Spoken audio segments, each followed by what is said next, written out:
નમસ્તે, કેમ છો બધાને? મારી channel Mrs Poonam Yadav cutting and ચૂંચનમાં તમારું સ્વાગત છે. આજે સરસ મજાનો વિડીયો લઈને આવીશું ભાઈઓ બહેનો. જે પહેલેથી ભાઈઓ બહેનો શીખે તેના માટે મેં પ્લેલિસ્ટ બનાવેલું છે, જેનું નામ છે સીવણ ક્લાસ. એમાં મેં ઘણા બધા વિડીયો અપલોડ કરેલા છે જે પહેલેથી શીખે ને ઇઝી મેથડથી. તો એના કેવી રીતના ડ્રેસના બધા જ ફરમાં કેવી રીતના બનાવે એ શીખવાડેલું છે, ને 4 ટક્સ બ્લાઉઝના કેવી રીતના ફરમાં બનાવે એ પણ વિડીયો બધા અપલોડ કરેલા છે. ને હાલના ક્લાસમાં આપણે શીખીએ પ્રિન્સેસ કટના ફરમાં કેવી રીતના બનાવવા. એ બધા વિડીયો ન જોઈએ તો જરૂર જોજો ને શીખજો. તમે પહેલેથી શીખતા હોય તો તમને ઘણી મદદ મળશે ને હેલ્પ થશે ને તમે ઘરે બેઠા સીવણ શીખી શકશો. આપણે આ રીતના એક બ્રાઉન પેપરનો ટુકડો લીધો છે. પેપરનો માપ આ રીતના આપણે આગળના વિડીયોમાં જોયેલું કે 130 ઇંચની સાતી પહોળાઈ હોય તો કેવી રીતના પ્રિન્સેસ કટનું કટિંગ કરવું. આજે આપણે શીખવાના છે 36 ઇંચની સાતી પહોળાઈ હોય તો પ્રિન્સેસ કટનું બ્લાઉઝનું કેવી રીતના કટિંગ કરવું. આ માપ મેં લીધેલા છે, એના ઉપર હું તમને કટિંગ શીખવાડીશ. તો આપણે આ પેપરનો ટુકડો લીધો, બરાબર. હવે આપણે પહેલા લંબાઈ જોવાની 14 છે તો 15 ઇંચ એક માર્કિંગ કરી લઈએ. 1 ઇંચ વધારે તમારે લેવાનું છે. હવે શોલ્ડર જોઈ લઈએ. શોલ્ડર આપણો 11 તો 5.5.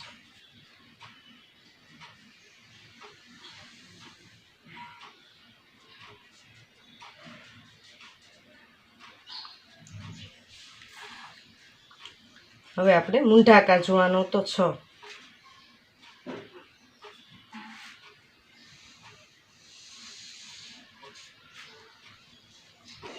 આપણે જે શોલ્ડર છે એનું અડધું લેવાનું. હવે સાતી પહોળાઈ છે 36 ઇંચ, બરોબર. 36 નો ચોથો ભાગ 4 પાર્ટમાં ડિવાઈડ કરવાનું તો 9 ઇંચ એક માર્કિંગ કરી લઈએ. આ રીતે એક લાઈન ડ્રો કરી લેવાની છે. હવે આપણે સિલાઈ માટે તો 1.5 ઇંચ. હવે આપણે કમરનો ભાગ તો કમરમાં પણ ચોથો ભાગ લેવાનો. કમરનો જે કમર હોય એના કરતાં તમારે ચોથો ભાગ ડિવાઈડ કરીને કરવાનું.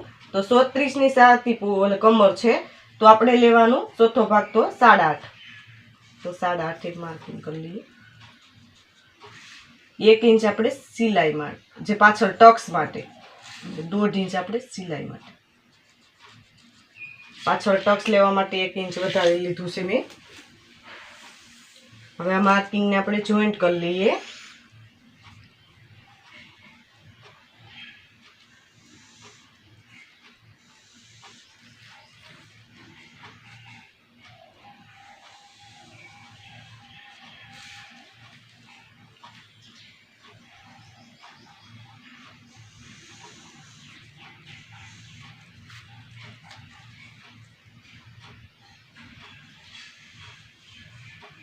આ રીતે હવે આપણે જોવાનું છે મૂંઢાકાર. મૂંઢાકાર એક 1.5 ઇંચ એક માર્કિંગ કરવાનું છે.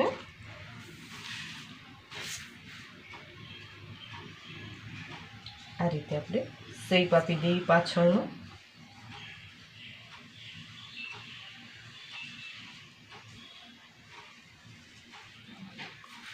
હવે આપણે જોવાનું છે ગળાની પહોળાઈ તો 2.25 એક માર્કિંગ કરવાનું છે.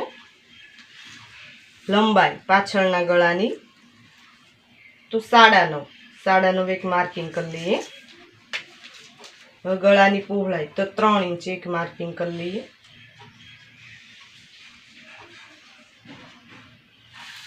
પહેલા આ રીતના લાઈન એક ડ્રો કરી લેવાની. પછી તમારે કોઈ બી પેટર્ન ડિઝાઇન તમે કરી શકો.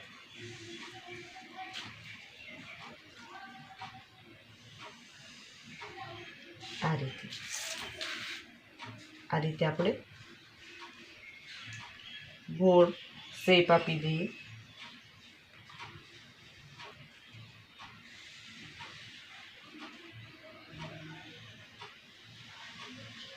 આ રીતે આપણું પાછળનું ગળું કમ્પ્લીટ થઈ ગયું છે. કરી લઈએ પાછળના ભાગનું.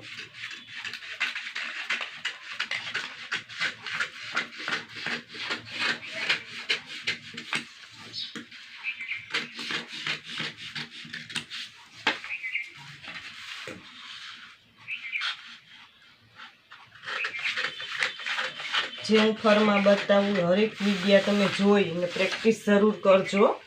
કટિંગમાં તમારે પ્રેક્ટિસ જરૂરી છે. પહેલાં ફરમાં બનાવતા શીખવાનું, પછી તમે ડાયરેક્ટ કાપડ ઉપર કટિંગ કરતાં શીખી શકો. એટલે તમને પેપરમાં પહેલાં બતાવવું જ. આ રીતે પેપરમાં તમારે પહેલાં પ્રેક્ટિસ કરવાની, પછી કાપડ ઉપર કરવાની. આ રીતે આપણો પાછળનો ભાગ કમ્પ્લીટ થઈ ગયો. હવે જોવાનો આપણે આગળનો ભાગ. હવે આપણે આગળનો ભાગ જોવાનો છે. તો આ પેપરમાં સિંગલ ટુકડો જ રાખવાનો છે. આ રીતે આપણે જે કટિંગ કરેલું સામેની બાજુ આ રીતે આપણે પહોળાઈ નીચે વધે એ રીતના રાખી દેવાનું છે પેપરને, બરાબર. તો કઈ કઈ જગ્યાએ આગળના ભાગમાં ફરક કરવાનો છે હું તમને સમજાવું. એ રીતે કરવાનું છે. આપણે ગળાની પહોળાઈ, બરાબર. અહીં આપણે શોલ્ડર, આ મૂંઢાકારનો ભાગ છે. સેમ એ રીતના આપણે ડ્રોઈંગ કરી લેવાનું છે. પહેલાં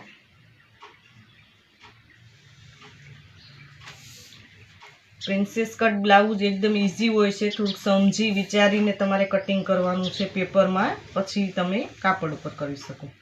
હું તમને બતાવું એ પોઈન્ટ તમારે ખાસ ધ્યાન આપવાનું છે. આગળના ભાગમાં જ ફરક હોય છે. પાછળનો તો આપણે સેમ સરખો જ ભાગ બધામાં બ્લાઉઝમાં હોય છે. પ્રિન્સેસ હોય કે ટક્સવાળું કે કટોરીવાળું, બરાબર. આગળના ભાગમાં જ ફરક હોય છે ને આગળનો ભાગ સમજવો જરૂરી છે, બરાબર. તો આ રીતે આપણે એટલું માપ બરોબર છે. હવે આપણે કઈ કઈ જગ્યાએ ફરક કરવાનો છે આગળના ભાગમાં તમને સમજાવું. આ રીતે આગળનું ગળું તો કે 5.5, બરાબર. તમે 6 પણ લઈ શકો. 6 થી વધારે તમારે ગળું બ્લાઉઝમાં ઓછું રાખવામાં આવે છે, કેમ કે ડીપ વયું જાય એટલા માટે.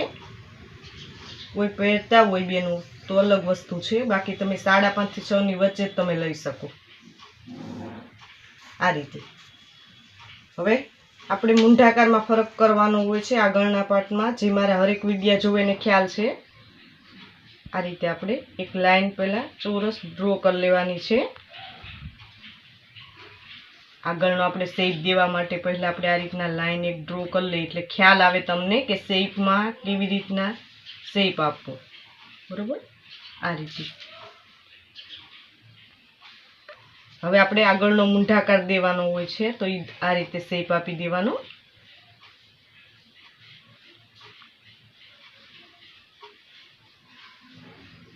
આ રીતે, બરાબર. આગળનો આપણે શેપ અપાઈ ગયો.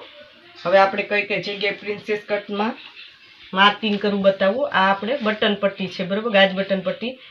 તો 3.25 માર્કિંગ કરવાનું ગળાના ભાગેથી 3.25. આ રીતે આપણે જોઈએ તો 4.25 જેવું થાય, બરાબર. આ રીતે નો શેપ આપવાનો છે પ્રિન્સેસ કટનો. આ રીતે પહેલા ડેશ ડેશ કરી લેવાનું, એટલે શેપમાં કાંઈ ફરક ન આવવો જોઈએ. આ રીતે હરેક શેપ શીખવા જરૂરી છે. આ રીતે કટોરીવાળું બ્લાઉઝ હોય કે પ્રિન્સેસ, આ રીતે ગોલાઈ આવવી જોઈએ. હવે આપણે કઈ કઈ જગ્યાએ ફરક કરવાનો સમજાવું તમને. આપણે એક્સ્ટ્રા કાપડ જે લેવાનું છે તો 2 ઇંચ, બરોબર. નીચેથી કમરેથી 2 ઇંચ ને અહીંયા આપણે સિલાઈ માટે 1/2 ઇંચ. ઉપરનો મૂંઢાકાર છે અહીંયા 1/2 ઇંચ, અહીંયા 2 ઇંચ. આ રીતે આપણે વધારે કાપડ લેવાનું છે. શેના માટે? એક સિલાઈ આવે, બરોબર, અહીંયા 1/2 ઇંચની ને 2 ઇંચનો ટક્સ આવશે, એટલા માટે 2 ઇંચ વધારે. એ રીતે આપણે એક લાઈન ડ્રો કરી લેવાની આ રીતે, બરોબર.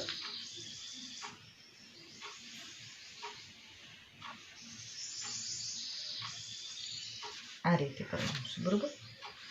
આપણે થઈ ગયું, વધારે કાપડ લેવાઈ ગયું. હવે આપણે 2 ઇંચનો એક અહીંયા ટક્સ આપણે લેવાનો, બરોબર. 2 ઇંચ અહીંયા લીધા તો 2 ઇંચ. 1/2 તમે રાખવો હોય તો 1/2, જે તમે લ્યો એ અહીંયા લેવાનું છે, તો 2 ઇંચ. આમ આપણે 1.25 માર્કિંગ કરવાનું છે, બરોબર. હવે આપણે પ્રિન્સેસ કટના શેપ આપીએ એ રીતે આપણે શેપ આપવાનો છે. આ રીતે તમે જોઈ શકો છો. આ રીતે તમારે શેપ આપવાનો છે. આ રીતે થશે પ્રિન્સેસ કટનું. હવે હું તમને કટિંગ કરીને બતાવું કે કેવી રીતના કટિંગ થશે. આગળના ભાગમાં મેં તમને જે ફરક બતાવ્યું, ફરક આ રીતના સમજીને વિડીયા જોઈને રિપીટ કરીને શીખવાનું છે. આમાં કોઈ ભૂલ ન થવી જોઈએ. તો સરસ તમારું પ્રિન્સેસ કટ બ્લાઉઝનું કટિંગ થાય. કટિંગ થાય તો સિલાઈ પણ સરસ રીતે જ આવી જાય.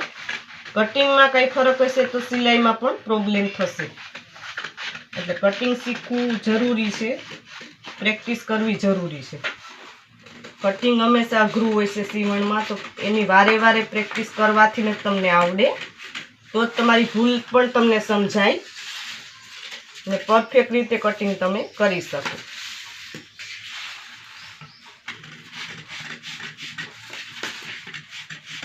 પહેલેથી જે શીખતા હશે એને ભૂલની પણ ખ્યાલ નહીં આવે. પ્રેક્ટિસ કર્યા કરો, જોયા કરો, વિડીયાને શીખ્યા કરો તો જ તમને ખ્યાલ આવે કે તમારી ભૂલ ક્યાં થાય છે. આ રીતે બરોબર. હવે આપણે પહેલાં આ ગોલાઈ છે એને કટ કરી લેવાની છે. લાઈક ને કોમેન્ટ કરવાનું ન ભૂલતા. તમે વિડીયા જોવામાં લાઈક કરવાનું ને કોમેન્ટ કરવાનું ભૂલી જાઓ છો તો પ્લીઝ લાઈક ને કોમેન્ટ એક આપી દેજો. મને પ્રોત્સાહન મળે, મને ખ્યાલ આવે કે તમે જોવો છો વિડીયા પૂરેપૂરા ને મારા વિડીયાને પસંદ કરો છો. આ રીતે આપણે આ ગોલાઈ કટ કરી લેવાની ટક્સવાળી. આ રીતે આગળનો ભાગ આપણો કમ્પ્લીટ થઈ ગયો બરાબર. અને આ રીતે જોઈન્ટ કરવાનું હોય છે. હવે જોઈ લઈએ આપણે સ્લીવ. હવે આપણે બાંય જોવાની છે. સ્લીવ તો આ રીતના એક વખત પેપરને ફોલ્ડ કરવાનો. આ ગળીવાળો ભાગ છે એટલે આપણે એક સ્લીવ થાય. આપણે જે ફરમાં બનાવતા શીખવાડીએ. તમે કાપડ ઉપર કરતા હોય તો 2 ગળી હોવી જોઈએ, 4 પાટ હોવા જોઈએ તો 2 સ્લીવ થાય બરાબર. હવે પાછળનો ભાગ લેવાનો છે. પાછળના ભાગમાં આ રીતે આપણે સિલાઈ માટીનું છોડી દેવાનું. બાકી આપણે મૂંઢાકાર આ રીતે માપી લેવાનું. આ રીતે સાડાનો. હવે આપણે પહેલાં લંબાઈ જોઈ લઈએ બાંયની. તો આપણે થોડી તમને મોટી બાંય બનાવતા શીખવાડું. 6 ઇંચની હાલો આપણે બનાવીએ છીએ બરાબર. તો સાદો બ્લાઉઝ હોય તો 1.5 ઇંચ વધારે રાખવાનું, અસ્તરવાળું હોય તો 1/2 ઇંચ. આપણે સાદાનું કટિંગ બતાવું તમને તો 7.5 બરાબર. 1.5 ઇંચ વધારે લીધું છે. નીચે આપણે પટ્ટી ફોલ્ડ કરવા માટે 1/2 ઇંચ આપણે સિલાઈ માટે.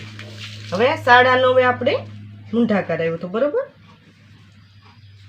આ રીતે તો 9.5 લઈ લઈએ આપણે. હવે મોરીના ભાગે જોવાનું. તો આપણે 12ની મોરી હોય તો 6, 10ની હોય તો 5, એ રીતે ફિટિંગ માટેનું. આ 1.5 ઇંચ આપણે સિલાઈ માટેનું. હવે આપણે 2.5 ઇંચ એક માર્કિંગ કરવાનું છે. આ રીતે હવે 1.5 ઇંચ અહીંયા છોડ્યા તો 1.5 ઇંચ અહીંયા છોડીને માર્કિંગ કરી લેવાનું બરાબર. આ રીતે ને આ માર્કિંગને આ રીતના જોઈન્ટ કરી લેવાનું છે. હવે આપણે અહીંયા 2 ઇંચ છોડી દેવાનું. હવે આપણે શેપ આપી દેવાનો બાંયનો. કેવી રીતના શેપ આપવાનો છે હું તમને બતાવું તે પ્રમાણે. આ રીતે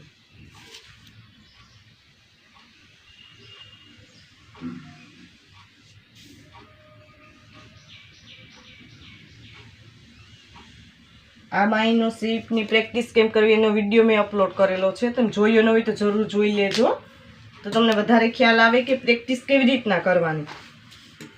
આ રીતે આપણી બાંય કમ્પ્લીટ થઈ ગઈ છે. આપણે કટિંગ કરીને બતાવું કે કેવી રીતના. થોડું ધ્યાન તમે આપો તો તમે ઇઝીલી બાંયનું કટિંગ કરી શકો. થોડીક પ્રેક્ટિસની જરૂર છે. શેપ ન આવડતું પ્રેક્ટિસ કરો. બાંયની લંબાઈ પહોળાઈ ન આવતું તો વિડીયા જોઈને એની પ્રેક્ટિસ કરો તો જરૂર આવડી જાય. આ રીતે આપણે એક માર્કિંગ કરી લેવાનું છે. વચ્ચે બાંયને ખોલી લઈએ બરાબર. આ રીતે આપણે શેપ આપી દઈએ. આગળનો શેપ છે એને કટ કરવાનો છે. આગળના ભાગે આવે, ઓલો પાછળ આવે બરાબર. આ રીતે આપણે આ બાંય તૈયાર થઈ ગઈ બરાબર. આ મોટી થોડીક બાંય મેં બનાવતા શીખવાડી. એનાથી મોટી તમે કરી શકો, એનાથી મોટી કરી શકો. તો આ રીતે જ કટિંગ કરવાનું છે. થોડુંક તમારે મૂંઢાકારમાં 2.5 લીધું, ત્યાં તમારે 3.25 લેવાનું હોય છે મોટી બાંય હોય. આ પાછળનો ભાગ બરાબર ને આ આપણા આગળના ભાગ. આ રીતે થાય પ્રિન્સેસ કટનું. 36 ઇંચની છાતી પહોળાઈ હોય તો કેવી રીતના કટિંગ કરવું ઇઝી મેથડથી મેં સ્ટેપ બાય સ્ટેપ તમને સમજાવવાની કોશિશ કરેલ છે. તો આ રીતે હજી સુધી અમારી ચેનલ સબસ્ક્રાઈબ ન કરી તો સબસ્ક્રાઈબ કરી લેજો. નોટિફિકેશન બેલ પર ઓલ કરજો. વિડીયોને લાઇક કરજો. કોમેન્ટમાં જરૂર કોમેન્ટ કરજો ભાઈ બહેન કે આ વિડીયો તમને કેવો લાગ્યો. આ વિડીયો જો ખૂબ ખૂબ ધન્યવાદ.